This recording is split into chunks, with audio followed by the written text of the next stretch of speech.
সম্পর্কের শুরুতে মানুষ সাধারণত অনেক যত্নশীল থাকে। এটা খুব স্বাভাবিক।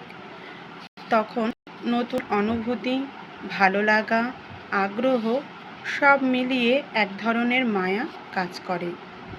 ছোট ছোট বিষয়েও খেয়াল রাখা, সময় দেওয়া, খোঁজ নেওয়া সব কিছুই যেন বেশি করে করতে ইচ্ছা হয়। কিন্তু সময়ের সাথে সাথে অনেকের সেই যত্ন একটু কমে যায়। এর মানে এই না যে ভালোবাসা শেষ হয়ে গেছে, বরং সম্পর্কটা অভ্যাসে পরিণত হয়। তখন যত্নটা প্রকাশের ধরন বদলে যায়, কিন্তু ভিতরের অনুভূতি থাকতেই পারে।